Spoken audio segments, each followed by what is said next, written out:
तो साइंटिस्ट अब आगे देखिए, जो अपनी एक्सरसाइज 7.5 है, इसका 8th क्वेश्चन है वो स्टार्ट करेंगे। 8th क्वेश्चन के अंदर देखना है इसने क्या स्टेटमेंट दे रखी है। इसने बोला find the particular solution of the following differential equation. जो आपको डिफरेंशियल इक्वेशन दे रखी है इसका आपको निकालना है पार्टिकुलर सॉल्यूशन, ठीक है ना। वो कैसे निकालते हैं, देखो आपने जो इक्वेशन का सॉल्यूशन है वो तो आप करना जानते हो कि dy/dx plus py equal to Q की फॉर्म में जो आपको इक्वेशन दे रखी है उसका आप जनरल सॉल्यूशन निकालना जानते हो। लेकिन लास्ट में जो आपके पास c आता है, कांस्टेंट वैल्यू आती है, आपको उस कांस्टेंट वैल्यू की जगह कोई ना कोई फिक्स वैल्यू यानी कि डालनी पड़ती है, ठीक है। उसी को बोलते हैं पार्टिकुलर सॉल्यूशन। तो 8th क्वेश्चन का जो सबसे पहले फर्स्ट पार्ट है वो नोट करते हैं। इसके अंदर आपको इक्वेशन दे रखी है dy/dx plus 2y tangent x, 2y into tangent x equal to sine x दे रखा है, ठीक है। और साथ में इसने बोला है कि y इक्वल टू 0 है जब अपना x इज इक्वल टू π/3 है। तो देखो इसका सॉल्यूशन तो आपको करना आता है, इसका जो सॉल्यूशन करते हो ना उसको बोलते हैं जनरल सॉल्यूशन। जनरल सॉल्यूशन के अंदर लास्ट में आपके पास एक c आता है कांस्टेंट वैल्यू, और उस कांस्टेंट वैल्यू की आपको वैल्यू फाइंड करनी पड़ती है इन पॉइंट का यूज करके, ठीक है। तो देखते हैं इसके अंदर, देखो dy/dx प्लस में py is equal to Q, इस फॉर्म की आपने तो इक्वेशन पहले से की है। इसको कंपेयर करते हैं dy/dx plus py is equal to Q. मैंने आपको याद करने का ट्रिक भी बता रखी है, यहाँ y है तो ये आपको x का फंक्शन मिलेगा, ठीक है, y x इस तरीके से मिलेगा। जो आपके p और q है वो देखो आपको दोनों x के फंक्शन मिलेंगे या फिर कांस्टेंट मिलेंगे। तो यहाँ से देखो p की वैल्यू क्या हो जाएगी, देखो y की जगह तो अपन y है, x p की वैल्यू अपनी हो जाएगी 2 टेंजेंट x, क्या हो जाएगा, इसकी जगह हो जाएगी 2 टेंजेंट x, और जो आपका q है q क्या हो जाएगा, वो हो जाएगा साइन x, ठीक है। तो अब देखो इसका निकालते हैं इंटीग्रेटिंग फैक्टर। आपको पता है ना इंटीग्रेटिंग फैक्टर निकालना पड़ता है, क्योंकि इससे पहले हमने बहुत सारे क्वेश्चन किए भी हैं इस एक्सरसाइज के। तो इसका जो इंटीग्रेटिंग फैक्टर है वो कैसे निकाला जाता है, e की पावर इंटीग्रेशन ऑफ p करते हैं, p आपका x का फंक्शन है तो p का x के रिस्पेक्ट में इंटीग्रेशन करते हैं और वो e की पावर लगा देते हैं, उसको बोलते हैं इंटीग्रेटिंग फैक्टर। तो साइंटिस्ट e की पावर इंटीग्रेशन ऑफ p की वैल्यू है 2 टेंजेंट x, देखो 2 टेंजेंट x, इसका आपको करना है x के रिस्पेक्ट में इंटीग्रेशन। तो इसका जो इंटीग्रेटिंग फैक्टर आएगा वो क्या हो जाएगा, देखो e की पावर 2 तो आपका कांस्टेंट है वो तो साथ में रहेगा। देखो टेंजेंट x का इंटीग्रेशन क्या होता है आपको पता होना चाहिए। देखो टेंजेंट x को हम लिख सकते हैं sine x upon cos x, ऐसा लिख सकते हैं ना। और इसका इंटीग्रेशन करेंगे तो माइनस से मल्टीप्लाई माइनस से डिवाइड, तो देखो कोस x का डेरिवेटिव होता है माइनस का साइन x, तो फंक्शन का डेरिवेटिव अपॉन फंक्शन आ रखा है, फंक्शन का डेरिवेटिव अपॉन फंक्शन ये होता है लॉग ऑफ फंक्शन, यानी कि लॉग ऑफ कोस, यानी कि माइनस का सिंबल साथ में चलेगा, माइनस का लॉग ऑफ कोस, तो आप इसको लॉग ऑफ सेकेंड भी बोल सकते हो। तो e की पावर हो जाएगी 2 लॉग ऑफ सेकेंड। आपको डायरेक्ट इंटीग्रेशन पता होना चाहिए इसका, जो हमने एक्सरसाइज 9.2 की थी तो उसके अंदर किए थे ये। तो अपने पास देखो इसका जो इंटीग्रेटिंग फैक्टर है वो हो जाएगा e की पावर, ये जो 2 log ऑफ सेकेंड दे रखा ना, ये जो 2 है वो लगा देंगे सेकेंड की पावर, तो अपना क्या हो जाएगा log ऑफ सेकेंड x का स्क्वायर, क्योंकि जिस वैल्यू का log करना होता है उस वैल्यू की जब कोई पावर होती है तो वो पावर आगे आ जाती है, इसीलिए यहाँ पे 2 आया था और इस 2 को हमने वापस भेज दिया इसकी पावर की फॉर्म में। अब देखो मैंने आपको ये बता रखा है जब e की पावर log की फॉर्म में होती है ना तो e और log दोनों कैंसिल हो जाते हैं, आपके पास बचता है सिंपल ये x वाला फंक्शन है, यानी कि सेकेंड x का स्क्वायर, ठीक है। आपका इंटीग्रेटिंग फैक्टर आ चुका है। इंटीग्रेटिंग फैक्टर आने के बाद में इसका सॉल्यूशन कैसे करते हैं, यहाँ देखो dy/dx दे रखा है ना, तो इसका यहाँ करते हैं y इंटू इंटीग्रेटिंग फैक्टर करते हैं equal to integration of q into integrating factor, ऐसा करते हैं। y इंटू इंटीग्रेटिंग फैक्टर आपका है सेकेंड स्क्वायर x, ये सेकेंड स्क्वायर x हो जाएगा equal to integration of q, क्या है q की वैल्यू है साइन x, q की वैल्यू हो जाएगी sine x into integrating factor आपका है सेकेंड स्क्वायर x, इसका आपको करना पड़ेगा इंटीग्रेशन। तो इस तरफ तो देखो हमारे पास हो जाएगा y into secant square x equal to integration of, इसको लिखेंगे साइन x, देखो ये जो सेकेंड स्क्वायर है ना, सेकेंड स्क्वायर को लिखेंगे 1 upon cos square, 1 upon cos square का मतलब 1 अपॉन कोस इंटू 1 अपॉन कोस, ऐसा लिख सकते हैं, कोई दिक्कत नहीं है। तो अपना ये हो जाएगा y into secant square x equal to integration of sine x upon cos क्या होता है, ये तो आपका टेंजेंट होता है, ये तो आपका टेंजेंट है, हो जाएगा इंटू 1 अपॉन कोस जो है इसको हम सेकेंड लिख लेंगे, कोई दिक्कत नहीं, ठीक है। तो y into secant square x equal to, अब साइंटिस्ट याद कीजिए टेंजेंट एक्स सीकेंट एक्स का अपने पास डायरेक्ट इंटीग्रेशन होता है सीकेंट एक्स, आपको पता होना चाहिए, पता है ना, क्योंकि देखो सीकेंट एक्स का डेरिवेटिव होता है टेंजेंट एक्स सीकेंट एक्स, इसलिए टेंजेंट एक्स सीकेंट एक्स का इंटीग्रेशन सीकेंट एक्स हो जाएगा, ठीक है। और प्लस में आप लगा सकते हो सी कॉन्स्टेंट वैल्यू, वो लास्ट में लगा देंगे, कोई दिक्कत नहीं है। तो यहाँ ऐसा करते हैं, दोनों तरफ सीकेंट एक्स दे रखा है ना, तो यहाँ सीकेंट एक्स से इसकी यहाँ पावर कैंसिल कर देंगे, अपने पास यहाँ बचेगा y secant x is equal to, यहाँ 1 बचेगा क्योंकि डिवाइड कर दिया ना दोनों साइड सीकेंट एक्स से, यहाँ 1 बचेगा और प्लस में लगा देंगे सी कॉन्स्टेंट वैल्यू। अब देखो ये तो इसका आया जनरल सॉल्यूशन जो आप इससे पहले करते आए हो। पार्टिकुलर सॉल्यूशन निकालना है, पार्टिकुलर का मतलब है कि यहाँ पे हमें सी की कोई फिक्स वैल्यू डालनी पड़ेगी, हमें पता होना चाहिए कि सी की वैल्यू क्या है। वो सी की वैल्यू कहाँ से लेके आएंगे, देखो आपने इसने आपको ना इसने एक वैल्यू दे रखी है, पॉइंट दे रखा है, वाई की वैल्यू 0 है जब एक्स की वैल्यू π/3 है, ठीक है। तो देखो इसके अकॉर्डिंग सी की वैल्यू क्या हो जाएगी, वाई की जगह 0 पुट करेंगे, एक्स की जगह π/3 पुट करेंगे, तो यहाँ देखो वाई की जगह 0 पुट करेंगे ना, 0 इंटू सीकेंट एक्स, एक्स की जगह π/3 पुट करेंगे equal to 1 plus c. Secant π/3 करने का कोई मतलब नहीं है क्योंकि बाहर आपका 0 है, 0 इंटू ये वैल्यू करोगे तो कंप्लीट 0 आएगा, 0 इक्वल टू 1 प्लस सी है, तो यहाँ से आपके पास सी की वैल्यू -1 आ चुकी है, ये सी की वैल्यू आप -1 है, वापस इसके अंदर पुट कर देंगे, ठीक है। तो साइंटिस्ट यहाँ देखो ये जो सी की वैल्यू वापस यहाँ पुट करेंगे तो क्या हो जाएगा, यहाँ तो अपने पास आएगा y secant x is equal to 1 plus C, यानी कि सी की वैल्यू -1 पुट करेंगे तो 1 - 1 करेंगे 0। देखो आप यहाँ पे ना कंफ्यूज हो सकते हो, आप सोचोगे कि आपकी बुक के अंदर आंसर अलग दे रखा है, तो वो मैंने आपको कई बार बता रखा है कि डिपेंड करता है आपके ऊपर कि आप सी को कहाँ ऐड करते हो, क्योंकि अभी तक अपना सी है ना अननोन नंबर है, आपको नहीं पता सी की वैल्यू क्या है। अगर आप सी यहाँ ऐड करते, एक बार थोड़ा सोच के देखो कि सी को आप यहाँ ऐड करते, इसका कंप्लीट इंटीग्रेशन करने के बाद यहाँ ऐड करते, अब देखो दोनों तरफ आप सीकेंट से डिवाइड करते, तो इस तरफ तो देखो सीकेंट स्क्वायर कट जाता अपना, ठीक है। चलो आपको मैं इसके अकॉर्डिंग करके बताता हूँ, आपका वैसे ये भी ठीक है, कोई दिक्कत नहीं है, ठीक है। लेकिन इसके अकॉर्डिंग देखते हैं, यहाँ अपने पास था y secant square x, y secant x square equal to secant x, यहाँ सी ऐड कर लेते हैं, प्लस में सी कर लेते हैं, कोई प्रॉब्लम नहीं है।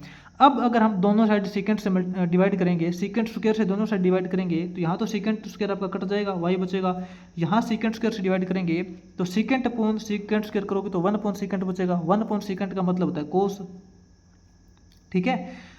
प्लस में सी की वैल्यू अपने देखो -1 निकाली है, चलो बाद में दोबारा से वैल्यू निकाल लेंगे, सी को सीकेंट से डिवाइड करेंगे तो यहाँ पे हो जाएगा सी इंटू कोस एक्स हो जाएगा, ठीक है। अब आप यहाँ पे एक्स और वाई की वैल्यू पुट करो, वाई की वैल्यू 0 पुट करेंगे इक्वल टू एक्स की वैल्यू π/3 का मतलब होता है 60 डिग्री, तो यहाँ पे कोस π/3 करोगे प्लस में सी इंटू कोस π/3 करोगे तो क्या वैल्यू आएगी अपने पास, देखिए 0 इक्वल टू कोस 60 की वैल्यू होती है 1/2, आपको पता है ना, कोस 60 की वैल्यू क्या होती है 1/2 होती है, 1/2 प्लस में यहाँ सी इंटू कोस 60 की वैल्यू 1/2, तो 0 इक्वल टू देखो यहाँ पे 2 एलसीएम हो जाएगा अपना, यहाँ अपने पास 1 प्लस में सी हो जाएगा, तो इसके अकॉर्डिंग अपने पास 1 प्लस में सी इक्वल टू 2 हो जाएगा, और सी इज इक्वल टू, ध्यान से देखना, 1 plus C equal to 2 into 0 करोगे ना 0 होगा, तो यहाँ से सी की वैल्यू अपने पास -1, देखो यहाँ भी सी की वैल्यू -1 आई है, आपकी मर्जी, आप किसी भी तरीके से करोगे तो आपका क्वेश्चन है वो बिल्कुल सही जाएगा, कोई दिक्कत नहीं है। यहाँ भी देखो सी की वैल्यू -1 आई है, ये सी की वैल्यू अगर आप यहाँ पुट करोगे ना वापिस अब, तो अपने पास क्या आएगा, देखो यहाँ पुट करोगे तो y equal to cos x minus में कोस एक्स हो जाएगा, y equal to cos x, C की वैल्यू माइनस है ना, थोड़ा यहाँ पे ध्यान देना, आपने यहाँ पे सीकेंट स्क्वायर से डिवाइड किया था ना, यहाँ पे कोस स्क्वायर आएगा, कोई दिक्कत नहीं है। अगर आप यहाँ पे वापस सी की वैल्यू पुट करोगे तो y is equal to cos x, C की वैल्यू -1 है तो माइनस कोस स्क्वायर एक्स हो जाएगा, कोई दिक्कत नहीं है। आप वहाँ आपके ऊपर सारा डिपेंड करता है कि आप सी को किस तरफ ऐड करते हो, यहाँ ऐड करते हो या फिर बिल्कुल लास्ट में ऐड करते हो, कोई दिक्कत नहीं है, ठीक है। थोड़ा बहुत आंसर मिस मैच होता है तो आप वहाँ पे कंफ्यूज मत होया करो। इसके बाद में आपका जो सेकंड पार्ट है वो देखिए। तो साइंटिस्ट आगे इसके सेकंड पार्ट में देखिए, आपको जो डिफरेंशियल इक्वेशन दे रखी है d y point d x plus y cot x is equal to 2x plus x का कोट एक्स। तो आप यहाँ पे देख सकते हो कि आपको इक्वल टू में कंप्लीट एक्स का फंक्शन दे रखा है, तो आप इसको डायरेक्ट कंपेयर कर सकते हो। D y point d x plus में p y is equal to q. ठीक है, यहाँ पे मैंने आपको ट्रिक भी बता रखी है याद करने की। ये जो y है तो इसके बाद में ये x का फंक्शन मिलेगा, ये x का फंक्शन है तो ये y दे रखा है, ये x का फंक्शन मिलेगा। ठीक है, तो यहाँ पे देखो कंपेयर करते हैं, p की वैल्यू क्या हो जाएगी, p की वैल्यू हो जाएगी अपने पास देखो y के साथ में क्या दे रखा है कोट x हो जाएगा, और q की वैल्यू क्या हो जाएगी, q की वैल्यू अपने पास हो जाएगी 2x plus x square coat x, ये हो जाएगी।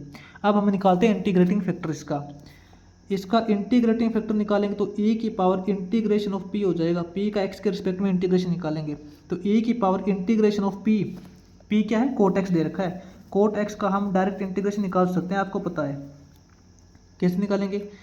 Integrating factor is equal to e की पावर, देखो कोट x का इंटीग्रेशन क्या होता है, कोट को लिख सकते हैं कोस अपॉन साइन, फंक्शन का डेरिवेटिव अपॉन फंक्शन यानी कि लॉग ऑफ साइन बन रहा है, क्या बन रहा है लॉग ऑफ साइन।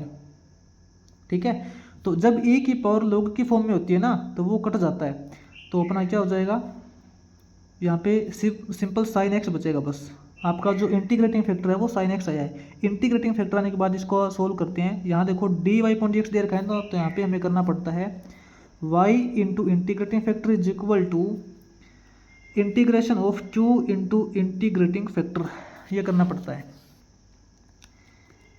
तो यहाँ देखिए y इंटू इंटीग्रेटिंग फैक्टर आपका आया है साइन एक्स, तो ये तो आपका y साइन एक्स हो जाएगा इक्वल टू इंटीग्रेशन q क्या है आपका, ये है 2x प्लस में एक्स स्क्वायर कोट x, देखो कोट x को लिख सकते हैं कोस x अपॉन साइन एक्स, कोस x अपॉन साइन एक्स लिखेंगे।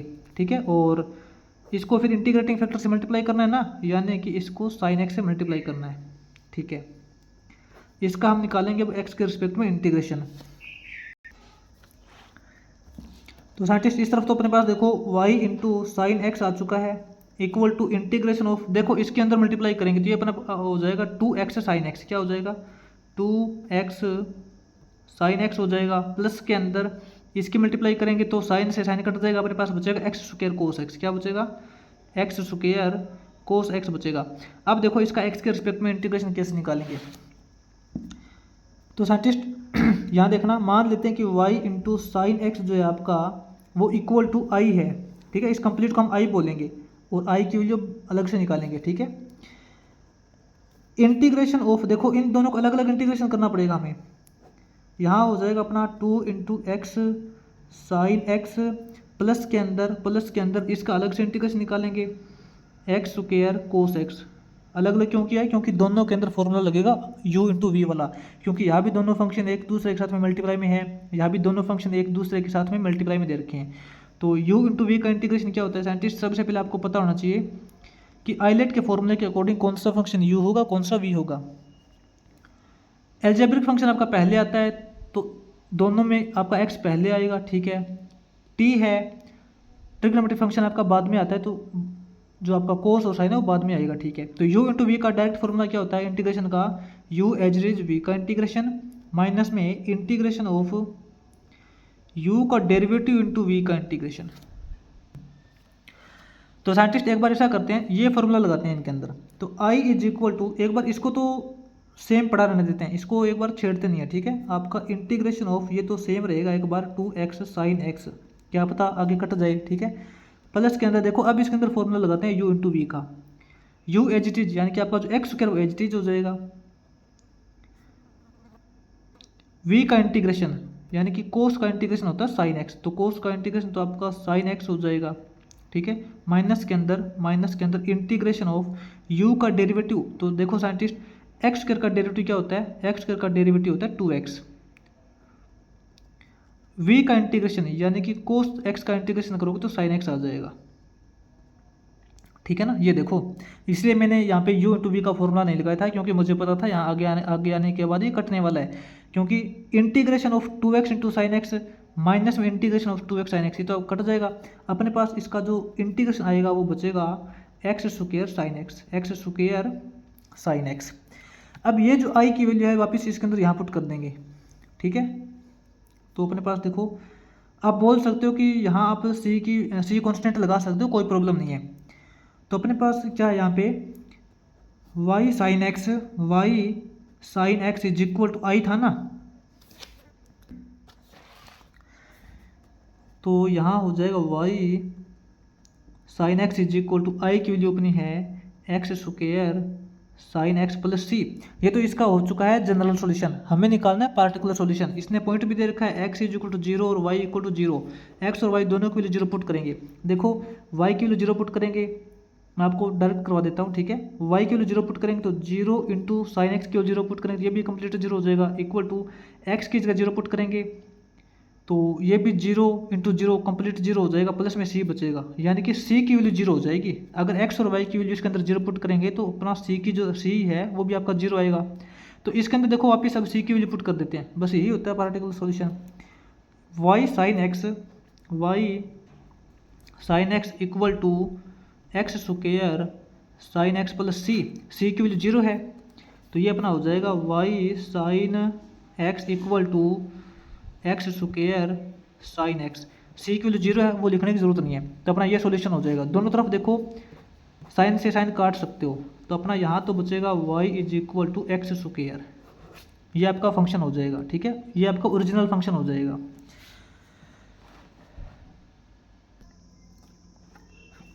तो साइंटिस्ट आगे इसके थर्ड पार्ट में जो आपको डिफरेंशियल इक्वेशन दे रखी है वो नोट करना थोड़ी सी, x plus 2y square into d y point d x equal to y दे रखा है, इसका हमें पार्टिकुलर सॉल्यूशन निकालना है और इनका यूज़ करना है, ठीक है। ये तो सबसे लास्ट का काम है, सबसे पहले इसको देखिए।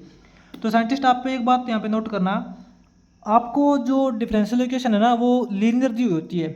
लीनियर का मतलब होता है कि इसके अंदर आपका जो डिपेंडेंट वेरिएबल होता है ना, डिपेंडेंट वेरिएबल जो किसी पे डिपेंड करता है, यानी कि जो d y point d x है, जैसे हम ऐसा करते हैं d y point d x है, इसके अंदर जो वाई है वो एक्स के ऊपर डिपेंड होता है।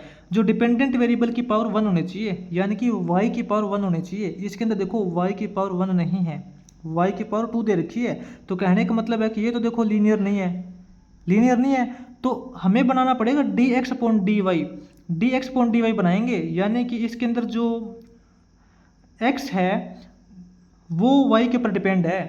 अगर y चेंज होगा तो x चेंज होगा, यानी कि x है वो y के ऊपर डिपेंड है। इसके अंदर आप x की पावर देख लेना, हर बार आपको 1 ही मिलेगी, तो इसके अंदर आपको d x upon d y बनाना पड़ेगा, क्योंकि आपको पता भी चल रहा है इक्वल टू में आपका कंप्लीट रिजल्ट है वो y की फॉर्म में दे रखा है, क्योंकि आप d x upon d y करते हो इक्वल टू आपके पास